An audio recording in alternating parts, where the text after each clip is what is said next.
Welcome, everyone. So happy to be here with you today for this episode.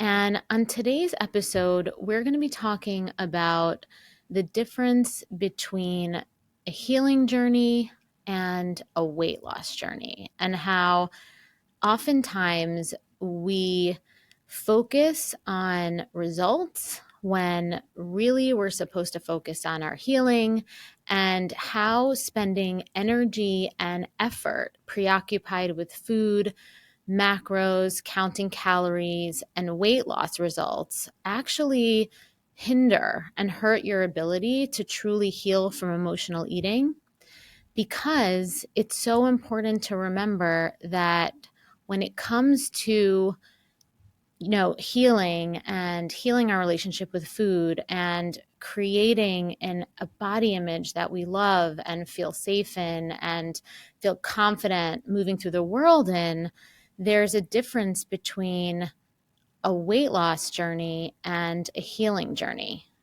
And we're going to talk about what those differences are. We're going to talk about tips to help with, how we can focus on the healing journey. So, this episode is for you if you have been on both a healing journey and a weight loss journey, and you have tried to lose weight unsuccessfully, meaning unsuccessfully from a sustainable perspective. So perhaps you've lost weight and gained weight back, you've had fluctuations with your weight, you have a relationship with food and eating that might not be the most functional, the most adaptive, and you perhaps are confused as to what those next steps are to find a permanent solution for weight loss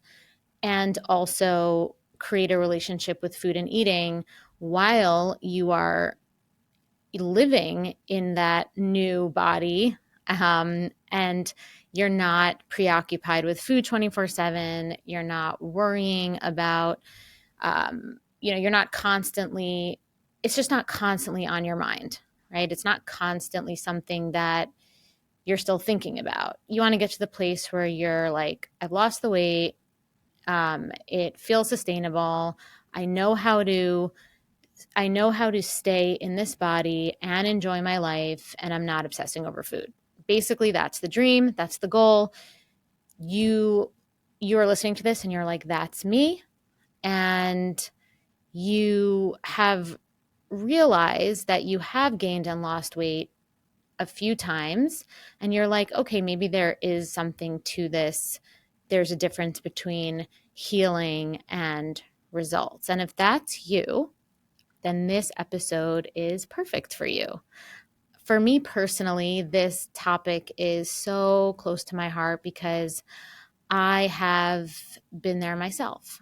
I had spent, right? So now I'm at a place where I lost 40 pounds about 10 years ago, a little over 10 years ago now, and have kept it off, sustainably. Yeah, I mean, I think when you fluctuate like 3 to 4 pounds, here and there, and you come back, you're basically the win is when you can fluctuate and it doesn't lead to, it doesn't lead to a complete just letting go of everything and gaining all the weight back again and falling into old habits, right? The win is you can fluctuate, but you have the inner confidence that you know how to get back to a place that makes you feel good. So you know how to get back to the place and your body that you know how to get back to a place with your body that feels good,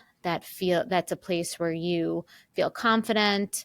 And to me, that's really the win, right? So I'm at a place now where I feel that way, right? I fluctuate now and then.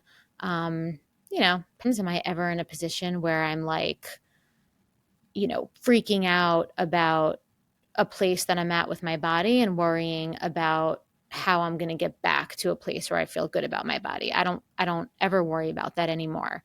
And I did worry about that in the past when I was in a place where I was really seduced by diet culture, by quick fixes, this industry of this weight loss industry, this wellness industry.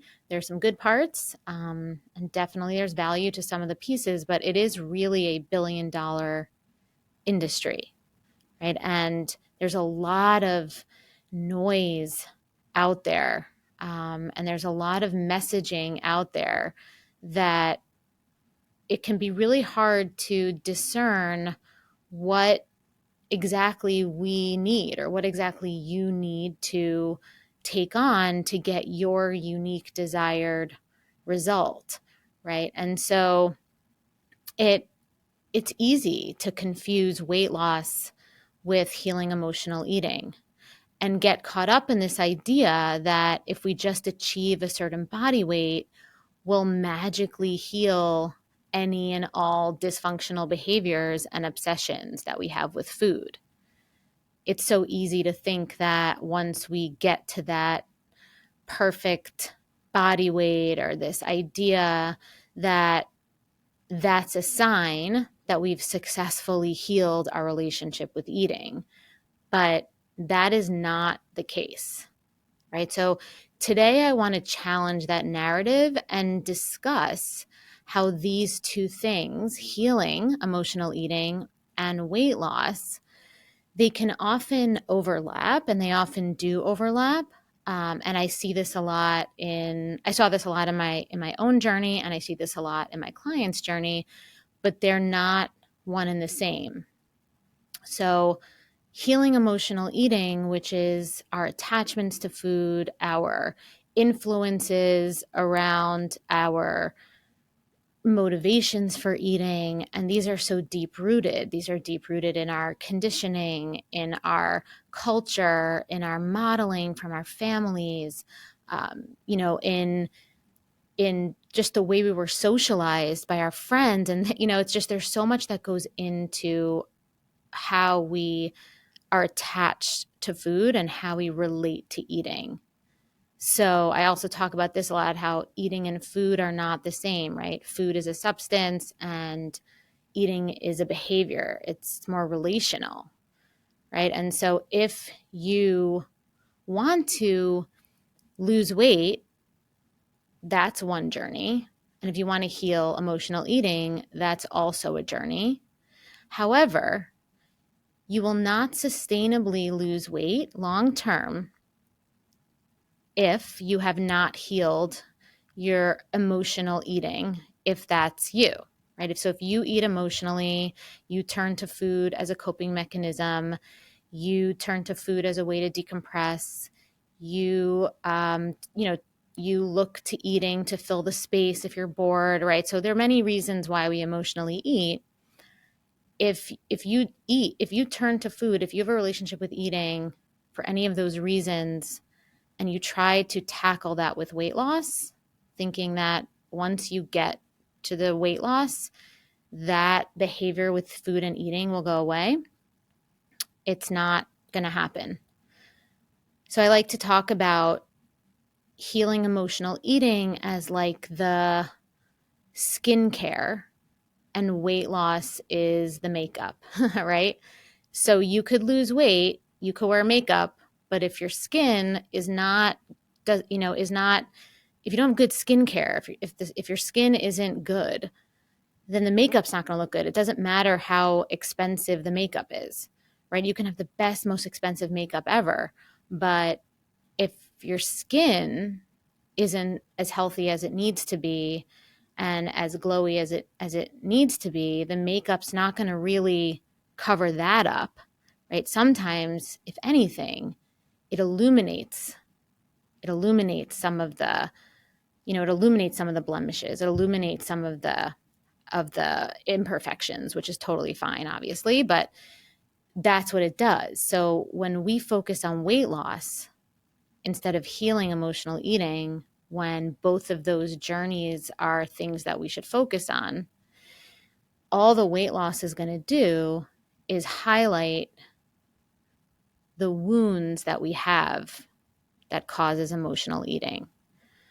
And, the reason why that happens is because weight loss doesn't address the root causes at all, right? It doesn't affect the root cause.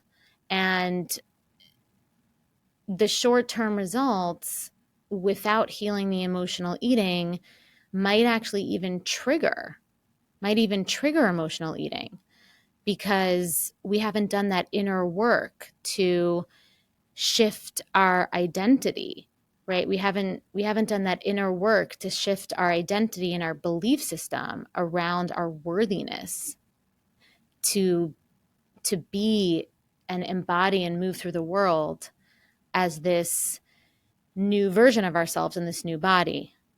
Okay, so there's the achieving of the results, right? The weight loss. And then there's the living as the person who has lost the weight.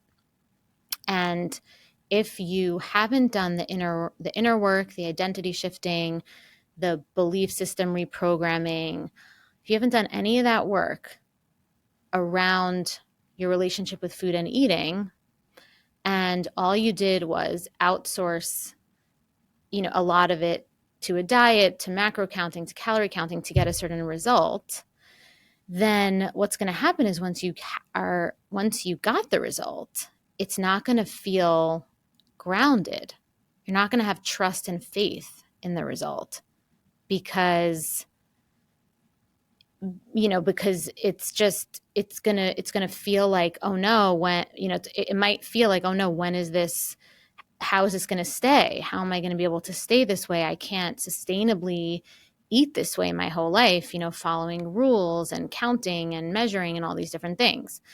I want to be able to feel spontaneous, and spontaneity is going to start to feel really dangerous, right? And a lot of things that flow and doing things in fluidity are going to feel really uncomfortable. So essentially, it's really, really important when you are on a weight loss journey and you have a relationship with food that potentially is not so healthy, right? You have some coping mechanisms and attachments to food that aren't so healthy. It's so important that we do the work to get ourselves to the place where we believe that we deserve to move through the world in this new body. And sometimes we think that once we're in the body, we'll get the belief, but really it's the other way around.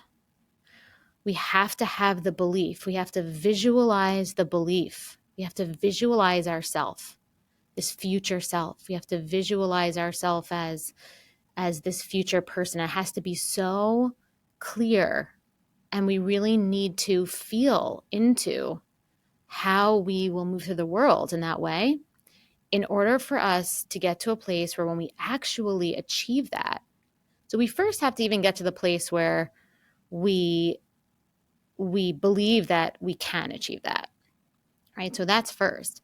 But we also have to get to the place where when we actually achieve that, we know how to live within it, right? So getting to the goal isn't enough. We have to learn how to live and sustain and integrate and embody the goal long term. And those are two different steps. And that's the key to permanent, sustainable weight loss, right? It's changing your belief system first, and then up-leveling your identity. And we do this before we even lose the weight. So with my clients, all my clients who are weight loss, who want to lose weight, they all end up losing weight. That's true, as long as they follow the framework and they do the work. But we don't even tackle weight loss until we unpack and, take all the baggage out, throw it all on the bed, start to look through it, throw out what isn't needed, refold maybe in different ways what is needed, what is needed, heal what needs to be healed, right? And then repack. And then we focus on weight loss, because only when you have that foundation and that organization of all that went into how you got here to begin with, once you reorganize that, then weight loss is something that's not so confusing. It's not so hard, right? It's hard. There might be some discipline involved, this and that, but some boundaries that you have to have with yourself, but it's not elusive. So let's talk a bit about what exactly are the building blocks to healing emotional eating so that weight loss can have integrity, lead to self-confidence, and also be permanent. Okay, so I've gone into it a little bit, but then, and like I said before, the number one key to lasting change is getting curious about our core beliefs, right? What are our core beliefs about ourselves? What are our core beliefs about our deservedness to, to live in a body and in a life where we feel happy and we feel good about ourselves, right? Have we even thought about, will we be able to receive that, right? Can we even receive that existence? Can we even receive that type of living? So that's something that we have to focus on. And then shifting our identity narrative. So that's really thinking about the future you, right? Like being like, oh, I can imagine myself in the future moving through the world like this, wearing this, behaving like this, connecting like this, right? It's descriptive, right? It's not, oh, I just want to feel confident and at peace. What does confident and at peace look like? If someone were to be holding up a video camera onto you and you're being confident and being at peace, what are you doing, right? So those are the things that you want to think about. And we're building this inner worthiness where we can clearly visualize our deepest desires becoming a reality. So there's a couple of questions, like I always tell my clients, and something that I learned early on in my my own practice and relationship with mindfulness and yoga, something I started almost 24 years ago when I was 19 years old, was that inquiry and curiosity is really the solution. Inquiry and curiosity could basically lead to giving us all the answers that we need. So I always like to start with questions and not really force myself to get an answer, but just to float the question out there and just think about it, right? So as you're listening to these questions, this might be something that you return to. This might be something that next week it pops into your head. So be open to these questions lingering and showing up when you need them the most or when an answer just arises. So some of the questions you can ask yourself are, what do you truly believe about yourself and your worth? Right? That's a really good inquiry. What do you truly believe? Right? Do you really believe that you are worthy? Do you believe that you can? Not that you can work hard, right? I believe everybody can work hard to try and lose weight. And, and the truth of the matter is that working hard to try and lose weight is easy. It's annoying, but it's easier than sometimes having to reprogram all of these beliefs and identities that we have about ourselves. So, what do we truly believe about ourselves and our worth? Are we clear on our vision for what a healthy and happy life and body image looks and feels like? Right? Are you clear on that? Can you visualize it? And if you can't visualize it, why? Right? And so, more than anything, if it gets foggy for you as you try to visualize it, this is a sign that you might have a subconscious limiting belief around the fact that you deserve this. And so your work is really to define this and try to get clarity on this. And then when it comes to food, what is the expectation that you have from food? Right? So as we're healing emotional eating, a lot of times it's like we don't realize this, but we have this expectation from food that it's going to make us feel better, it's going to change our experience, it's going to change our mind's frame. So what is the expectation you have from food? What role does food play in your life? Right? Does food take up a lot of how you organize your day? Is food a big linchpin in how you connect with others? Is food a big linchpin in how others connect with you? Right. So what role does food play in your life? And what is the importance of having a loving relationship to food for you? What is the importance of having that relationship? Right. So you want to ask yourself this question. What is the vision you have for yourself when you are living as this new healed version of yourself? Right. So we talked about this more, and I can't reiterate this enough. The vision, the envisioning, right? The envisioning is so, so important. What is the vision that you have for yourself when you're living as this new healed version? Like I said, what is she doing with her time? How does she move through the world? What is she wearing? What standards does she have? Right? What are her values? What are her standards? How does she want to be treated? What kind of relationships does she want to be participating in? Right? Like all of these things, like thinking about that, right? The value, the way that you want to be valued in the world.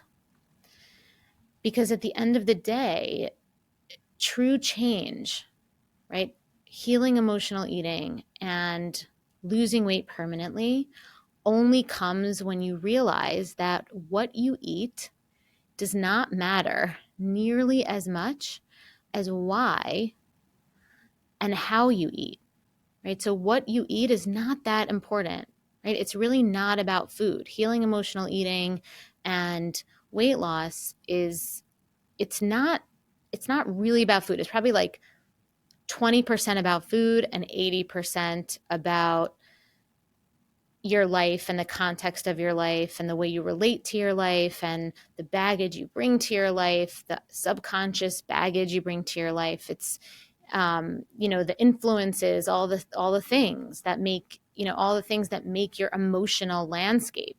That's really what matters more than actual food. The food part's the easy part. Right? So the truth is that what we believe about ourselves and our worth has such a profound impact on our behaviors and choices, especially when it comes to food and our bodies.